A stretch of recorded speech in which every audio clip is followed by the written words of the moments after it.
Yay, we are live and things are working as planned. I'm going to give it a minute or so to make sure that everything is technically working and to give all of you a minute or so to log on. But if you are here already, welcome to this week's Space Chat.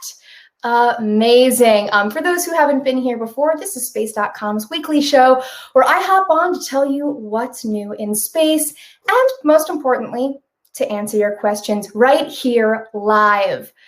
So for those of you that have not been here before, welcome. It is so wonderful to have you.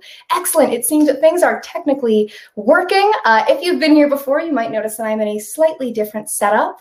As this is a live show, I am not always in the same place. So occasionally I will change location. Who knows, maybe in the future it'll be an even cooler location. But for today, I am just here with my blue backdrop and my little painting. So beautiful, things are working out. Let's get going. So hello and welcome to Space Chat. My name is Chelsea, and if you are just logging on now, or if this is your first time here, this is the weekly show where right here, I go live and I fill you in on all things new in space. And most importantly, I answer your questions. That's the best part about Space Chat, the chat. So today I will be discussing Firefly's recent rocket explosion, which happened last night, Percy's first Martian rock sample, alien life on exoplanets, and so much more. So without further ado, let's chat. So as usual, this past week has been very busy in space. If you've been here before, you know that I say that pretty much every week, and every week it is true. Last night, the company Firefly Aerospace launched its Alpha rocket as part of its Dream mission, which was the company's first attempt to reach orbit. However, after lifting off from California at 9:59 Eastern, things went awry. 2.5 minutes after launch into the mission, the 95-foot tall Alpha rocket suffered a fatal anomaly, and the rocket exploded in a fireball, which was, of course, the end of the mission. Now, what the company had to say right after, they said Alpha experienced an anomaly during first stage ascent that resulted in the loss of the vehicle. As we gather more information, additional details will be provided.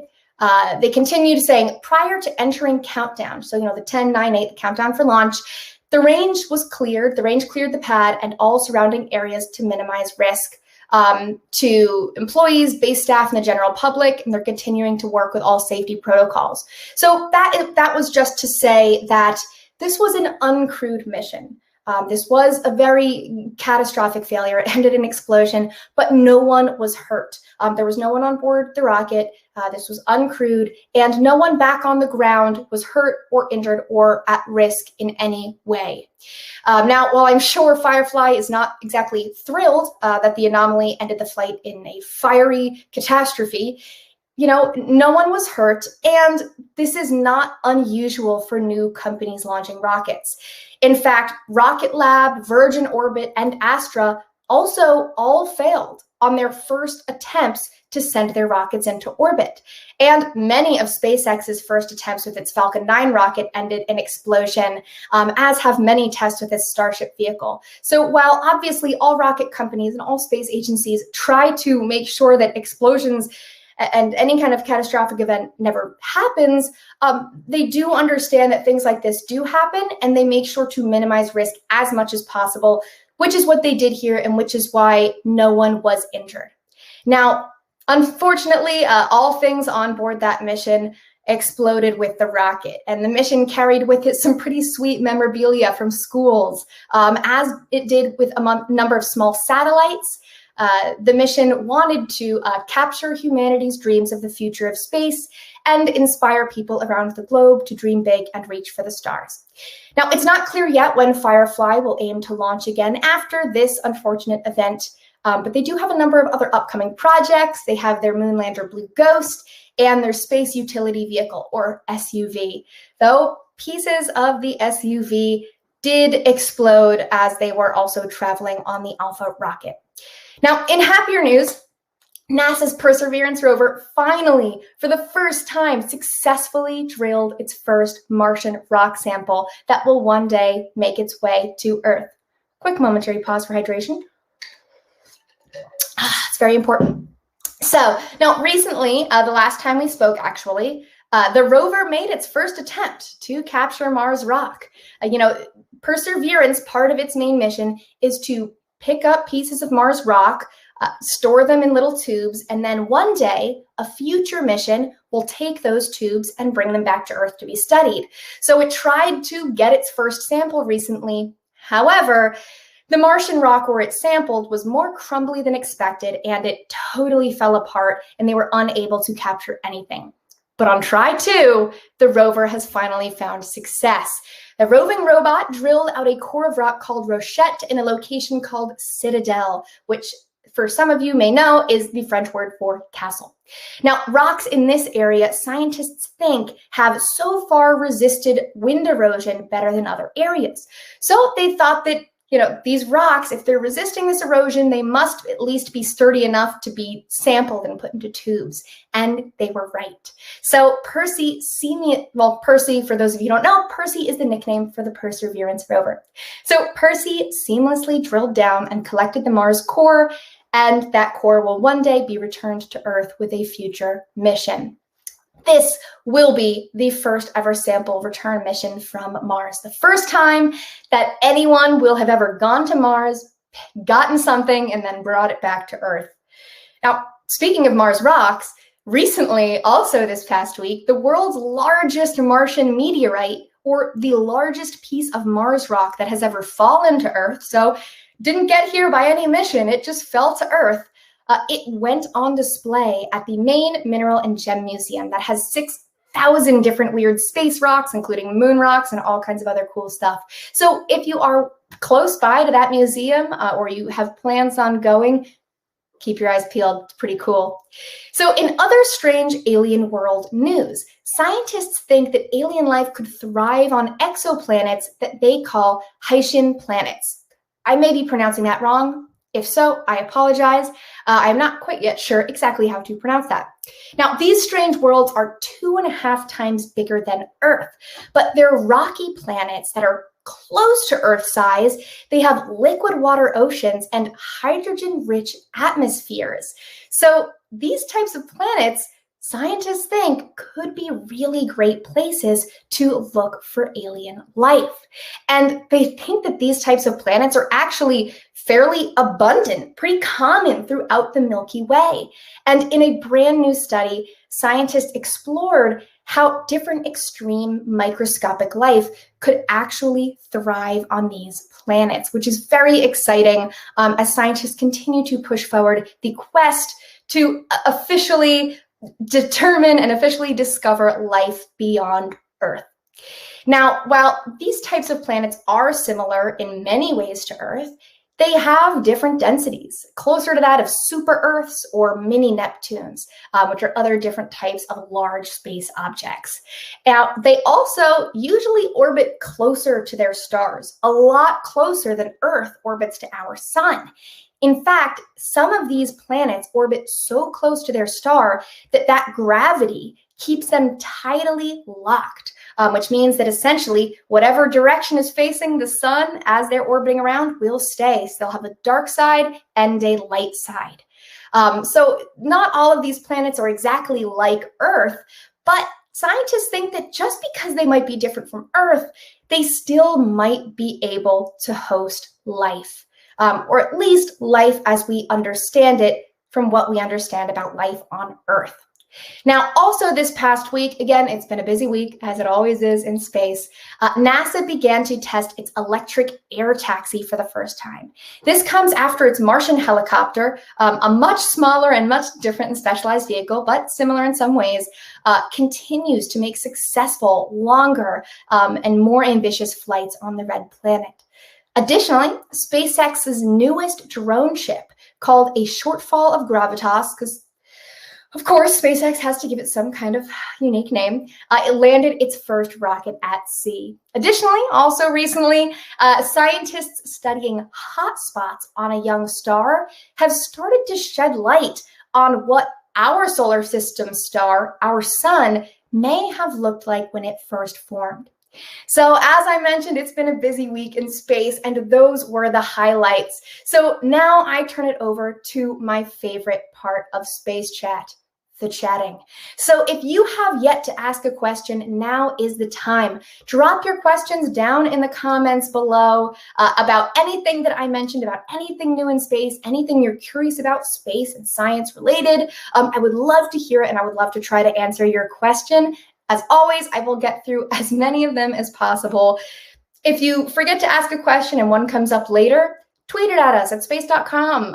Send it over social media. Let us know. Sometimes I'll bring in questions that we got from earlier in the week that people have asked over social media. And so that is always fun. So it's never too late to ask a question. And of course, there is no such thing as a dumb question. I know people say that and people think it's not true, but it really is true. I want to know what you're curious about. So I'll stop blabbering and I'll go over here and I'll look at my questions. All right. Let's see.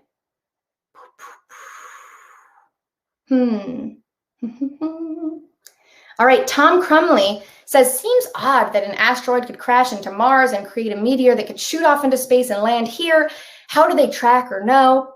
So he's referring to, I mentioned that the largest ever Mars meteorite or chunk of Mars rock that has ever fallen to Earth has just gone on display at a museum. So, I mean, Mars is very far away from Earth.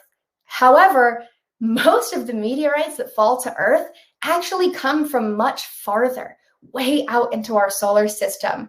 If we're talking about comets or asteroids, depending on how far out they go, how cold they are, how hot they are, they could have been traveling for a very, very long time. And just eventually a piece of them or the whole thing will break apart and fall to Earth.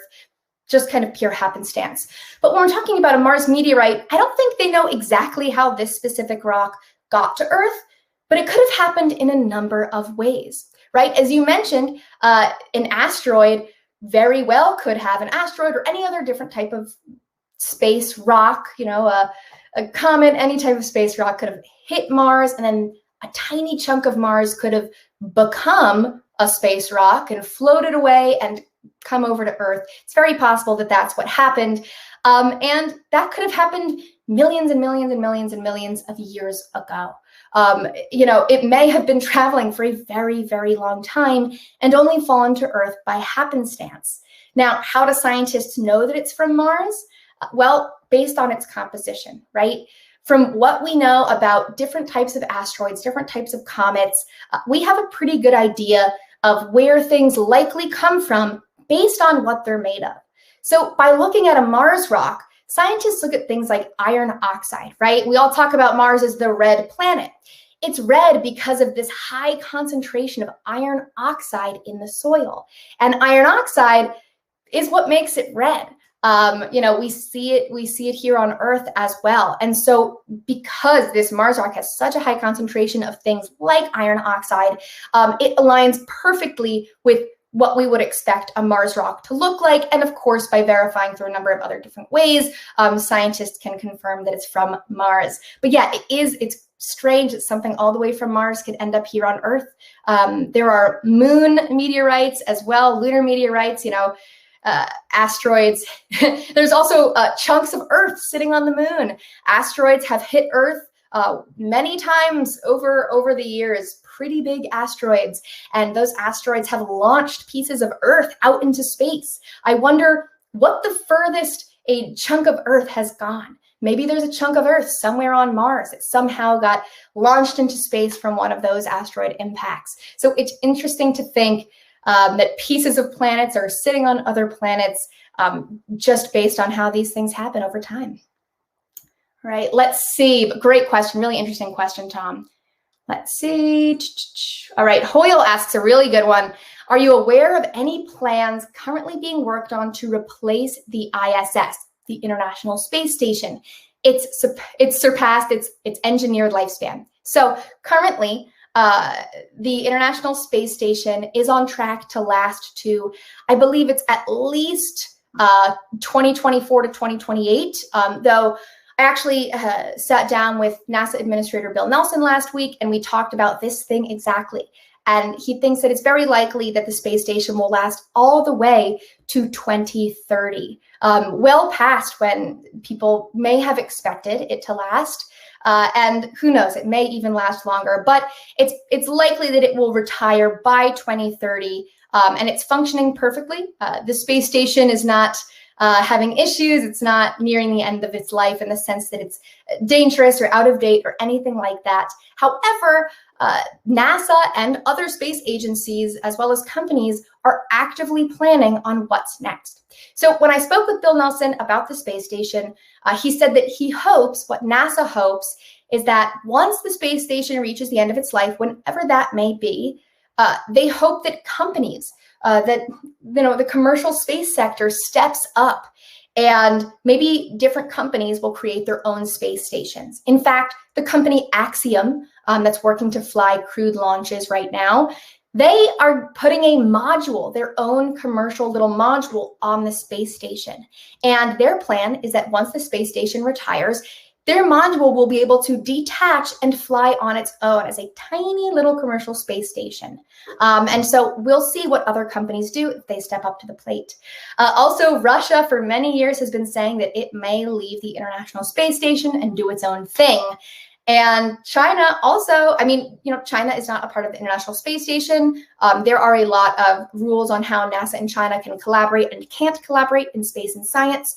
And China is currently working on building its own space station. So, we'll see how long the space station lasts. I hope it's till 2030, maybe even longer. I really love the ISS. But there are lots of different people making lots of exciting plans for once it eventually reaches the end of its lifespan. So it's a pretty long-winded answer to your question, but I hope that answered things. Let's see. Ooh, Alina asks a great question. What is an alpha rocket? Are there any other kinds of rockets? Great question. So the first thing I mentioned in Space Chat today was Firefly Aerospace's alpha rocket exploding. And their alpha rocket is just kind of their main rocket that they're launching right now. It's not the only thing they're working on, but that's the main rocket that they're using. And so different companies and different space agencies, they like to give names to the rockets they create. Like when we talk about SpaceX, they love to launch their Falcon 9 rocket. And they're working on a much bigger rocket to launch their Starship.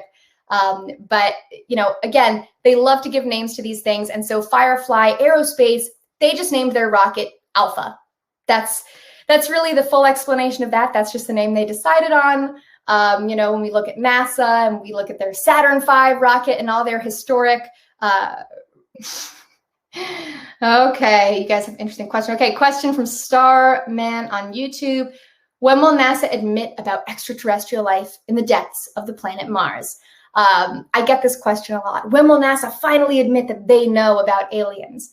I promise you, when NASA has concrete proof of extraterrestrial life, NASA as an agency and all of their scientists will be shouting it from the rooftops. That discovery would bring the agency funding, support, attention, all of the things that they want. In fact, they launched the Perseverance rover with the explicit intent to search for signs of life on Mars. They're looking, they're wanting to find that evidence. They're desperately hunting for that evidence.